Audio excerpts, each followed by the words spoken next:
Welcome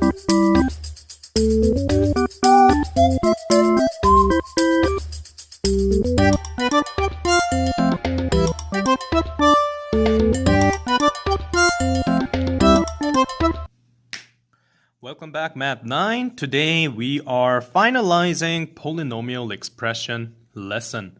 So this is the last lesson of the whole Unit 5, or Chapter 5, if you will. As you may notice, we're going to focus on two parts.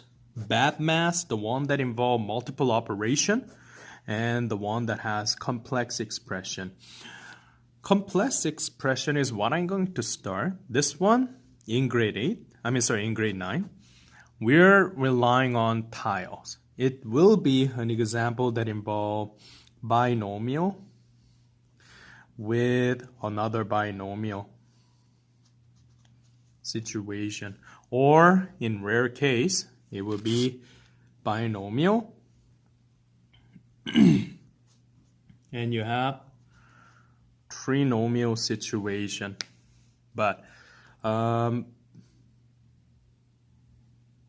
let's see. Oh no, sorry. I thought I scratched that part. Binomial and binomial. That should be the last one. We're not learning about the method of solving binomial multiplied by binomial without using the tile. We're just relying on using the tile. When it comes to BEDMAS method, the one that have addition, subtraction, multiplication, or division with the bracket or without the bracket, we are not going to use a tile. We're going to use algebraic method, which is mental math method. You can think it in that way. As you may know, I'm using blank pieces of paper, so feel free, take out one for yourself. Without further ado, let's go with the example, classic example. I'm going to do, like I said, complex example first. Complex Q. Number 1. Imagine you need to perform multiplication of x plus 2 multiplied by x minus 3. Why not? In grade 10, you're going to learn how to open this. And in few lessons in future, when you're dealing with any type of polynomial expression that involve with any type of BEDMAS or anything that has fraction and so on, it's a similar skill that you're going to do. This is the first time we're doing binomial and binomial, but in fact, if you use a tile, it's going to be very similar skill as what we did.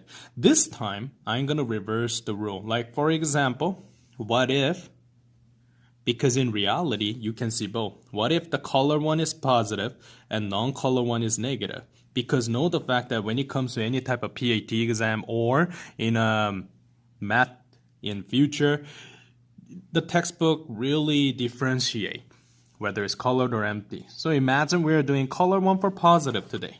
Something like that. To differentiate a little bit, the rules are exact same though.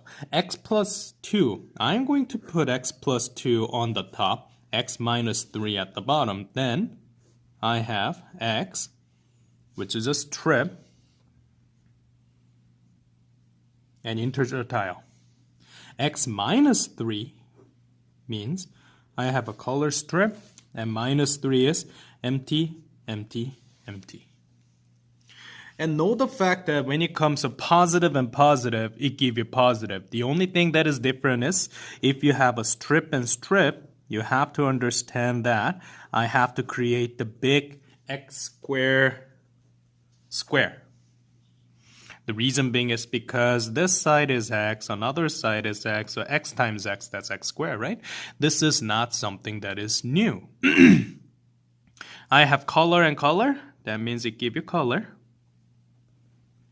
Color and color, give you the color. Empty one and color, negative and positive, give you negative. And this notation, negative, is basically our empty strip. Negative and positive give you negative, negative, and you got the idea. At this part, you can do two different ways. Either you write down the whole expression that you see inside of the table and then simplify, or you can simplify first. What I mean by that is you can find zero pair in here if there's any type that is applicable. Like for example, the first one and first one, there's zero pair. Positive x, negative x, they cancel. Same thing happened for the other one.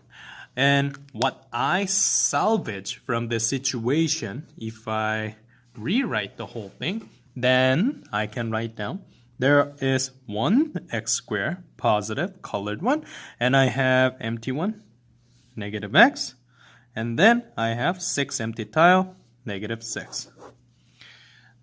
If polynomial questions get tricky, this is a tricky one, possibly the tricky one. It's a complex multiplication of polynomial with another polynomial. That's something that you may want to have. Now, when it comes to next part,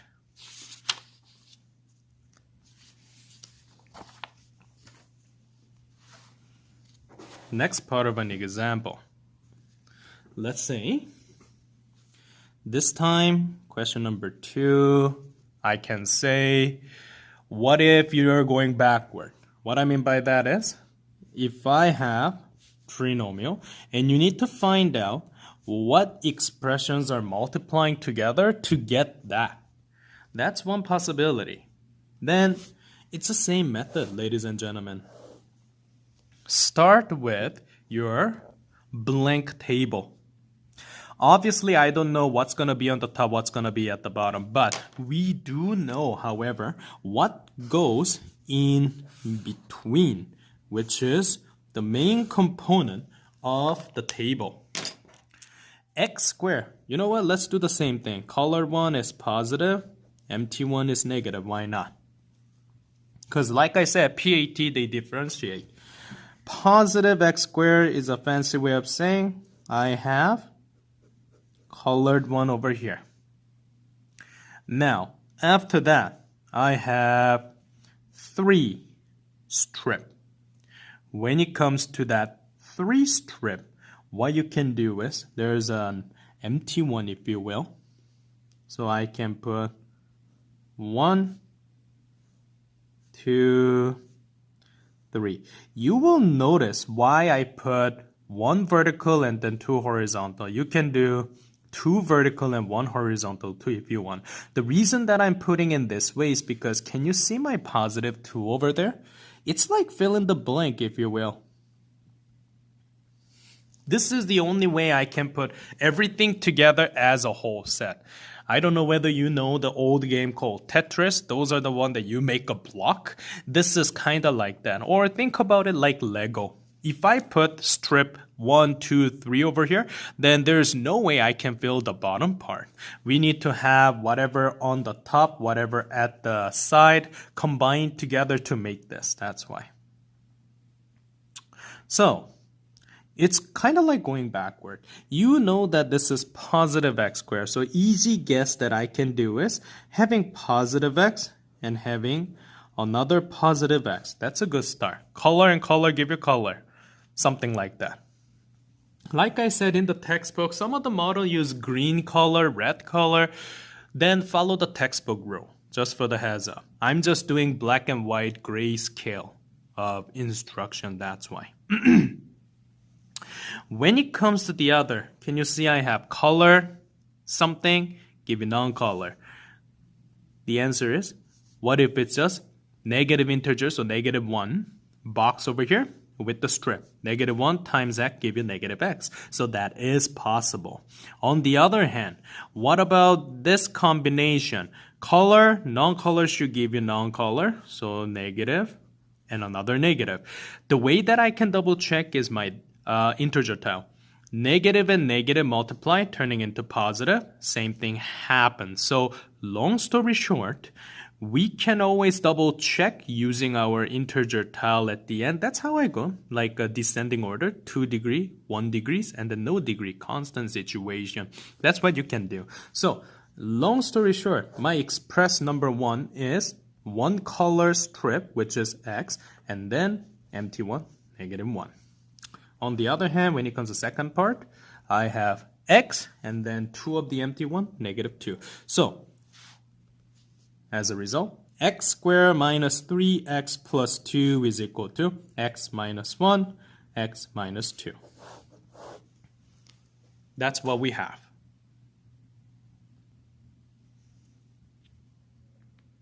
The next part, like I mentioned, we're going to focus on BEDMAS example. So a situation where you have more than one type of operation combined. So I'm going to put that example number 1 again. And this time we're going to go through non-tile situation. So I'm not going to use any tile. And let's say I'm having, yeah, why not? I can combine all of them together. Let's say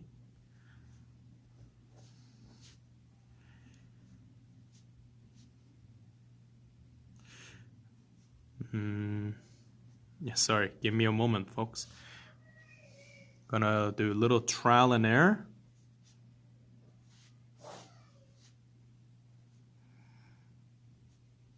There you go.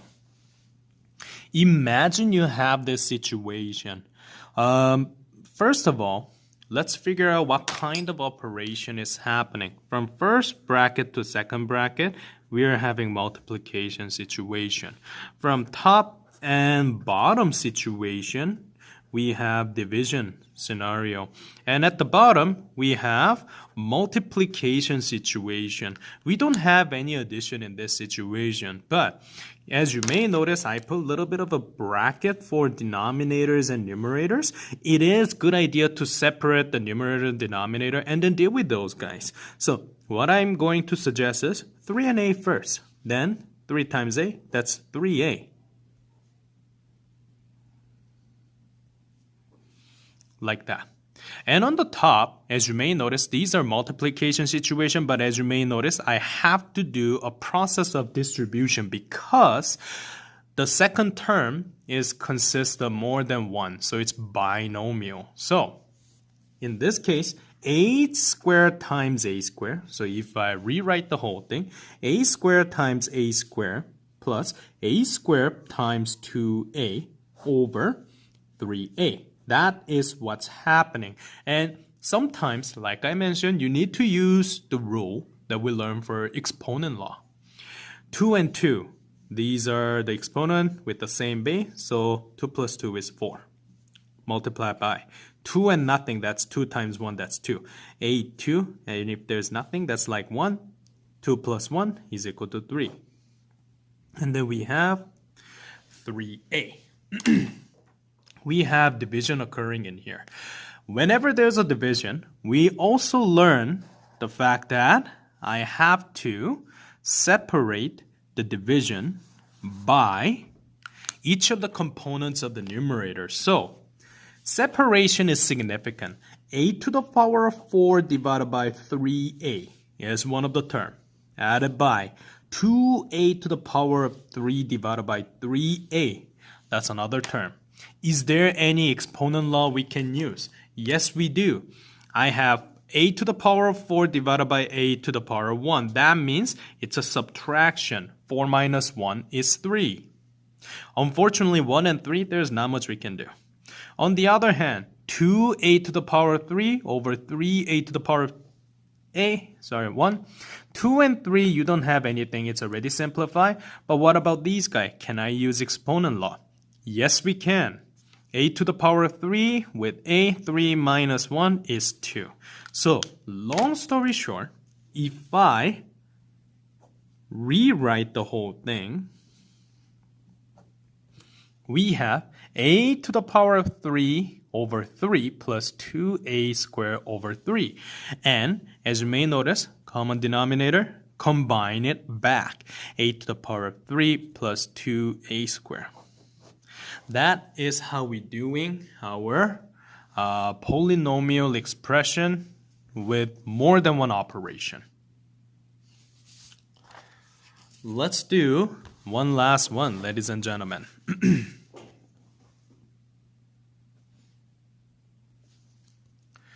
And don't write everything now because I am figuring out too.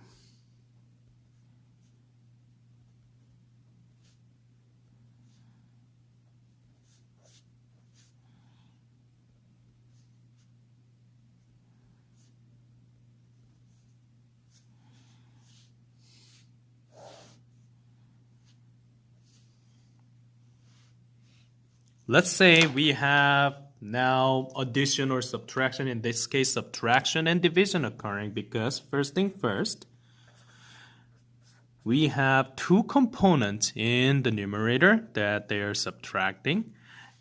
But once we do the subtracting, we can divide it by the denominator, in this case d, right? So here's what's happening. Let's get rid of the sign. That means I have to apply this negative sign to the other, which means if it's positive, then I should make it negative. If it's negative, double negative, make positive. Negative and positive make negative, something like that. So here's what you put on the top. D squared plus 2d plus 3 minus and plus give you minus 2d squared. Minus and minus give you positive 2d. Minus and positive give you negative 3. Don't forget the bracket. That's what you do. Then you gotta combine the like terms together. Positive d squared minus negative 2d squared give you negative d squared. Positive 2d, you're adding. So positive 4d, positive 3, negative 3. They cancel each other. If it's more than one type of term available in an expression, and if you're dividing, similar device as last time, you have to separate them. That's my next step. Negative d squared over d plus 4d over d. Is there any exponent law that we can apply? Yes, we do. D to the power of 2 over d, that's 2 minus 1. So long story short, the first term is just negative d. What about this situation? 4 and 1, that's just whole number. D over d, they just cancel each other. It's like 2 over 2. So my final answer turned out to be negative d plus 4. That is today's lesson, ladies and gentlemen. I want you to work on the homework question that I'm posting right after this.